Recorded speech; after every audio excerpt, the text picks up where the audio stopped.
Hello, I'm Jenica. I just got back from a 9-day cruise, but a total of 14-day trip.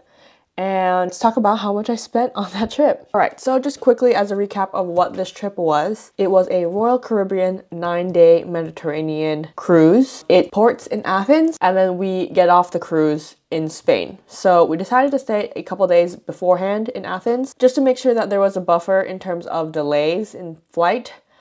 Just to make sure we got on the cruise. Also, it was nice to get to see and walk around Athens as well. And then we did the same in Spain, which is where we got off of the cruise, and we got to kind of explore for a couple days there as well. All right, so let's get into the money. So let's start off with the grand total. So we spent a grand total of $6,231.67. Yeah, I don't know if that's a good price or not, but it was split between my boyfriend and I, so this might actually be a decent price, but let's get into it and see where that 6,200-ish came from. So let's start off with the cruise, the actual price of the cruise. We booked this cruise like 2 years ahead of time, and it was on sale, so it got us a really good deal. And the total we paid for this cruise is $1,658.49. So the cruise was actually $1,646. This included cruise. There was like gratuity that you had to add on, other fees. That's how much we paid.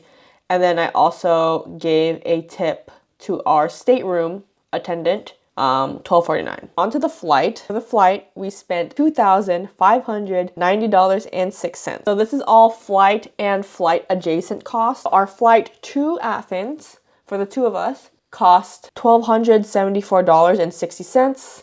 And then we signed seats because we got some pretty bad seats for this. And we spent an extra $108 on that. And the flight from Spain back to our home airport, San Francisco, SFO, was $1,083.20, and then again we assigned our seats back, and we spent $124.26 on that. Right, so that was the flight. That's everything we paid for the flight. Hotel, as I mentioned, we did stay 2 nights in Athens and then 2 nights in Malaga, Spain. And that came out to be $755.39. This is all hotel and hotel adjacent costs. Our hotel in Athens cost $379.82. And then there was like a hotel government tax or something that they mentioned. And that was $15.34. Then our hotel in Spain cost $360.23. Yeah, Spain has a really weird hotel situation in terms of checking in.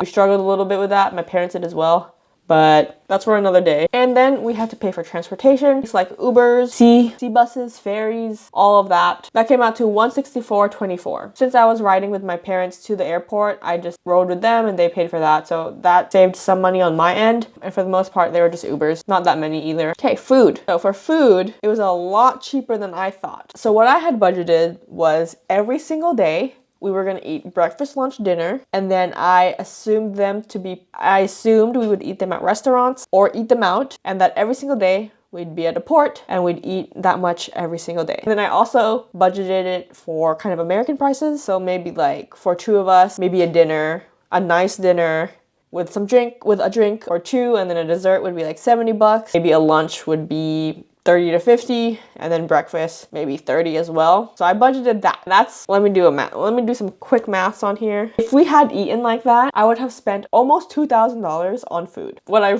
did not realize was that a lot of the times you'd have to get back to the cruise before you can even eat dinner at the port. For example, one day we were only in Turkey from 10 to 4. So if we wanted to wait, we could have brunch in Turkey and then lunch and then an early dinner. Personally, I cannot eat 3 meals in a span of 6 hours. And they would be full meals, not like snacks. Because Justin would have loved to try like every place he could find and eat full meals for each 3 meals. But I don't think I could have done that. So there are days where we had to eat breakfast on the cruise. All of that to say, we spent a lot less on food than I thought we would. we spent $378.95. Then food also included water, snacks, not just meals. It was like anything, almost anything we ate. If you guys want to see a video on everything I ate on the cruise, that is coming up. So subscribe, turn on the notification bell to know when that comes out. Now for entertainment, and that was Wi-Fi on the cruise, Wi-Fi for me on the ride back to America, and then we had a few games at the arcade. The total was $364.83. The cruise Wi-Fi for 9 days for 2 people is $323.83, which is insane, and it sucked. On a cruise, it's really hard to communicate with people with no data, no call, no text, and we were with my parents, so we did have to communicate with them to make sure we'd meet up and all of that, so we paid for that. But also just because I was editing, uploading as well, trying to at least, while on the cruise. So I did pay for that Wi-Fi. And I got really lucky in terms of entertainment. My parents were so kind and offered to pay for 3 of our excursions, so we didn't have to pay for any of the excursions. That saved us hundreds of dollars, honestly. So super thankful for that. And we were able to save some money there. All right, then on to shopping. We spent $318.07 in shopping. This was things like souvenirs for other people, but also souvenirs for myself, or things I just wanted to buy because I found out it was cheaper in Europe.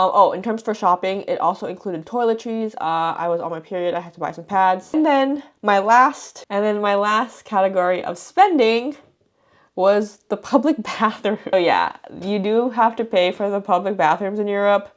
It was so funny because I knew that. Like I've seen it on TikTok, I've seen it on YouTube, that, you know, you have to pay for the bathroom. It's like $1. But then I totally forgot about it when I went there. So I was like so shocked when they're like €1. I was like, oh. And anyways, it was funny. But yeah, so I really tried not to pee. So I drank a lot less water, but there were times where I did have to use the bathroom in public, and I spent $1.64 on that. And yeah, so as a recap, all of that added to $6,231.67 between my boyfriend and I. In my original budget that I had allocated, it did not count for souvenirs or any miscellaneous shoppings, but because of the whole food situation, budget, we were able to cover that and still have, I think our budget has about $400 to $500 extra. So that will get rolled over to whatever next vacation we have. And yes, that is how much we spent on a 14-day cruise / Europe vacation. And I hope you guys enjoy the video and see you guys in the next one. Bye!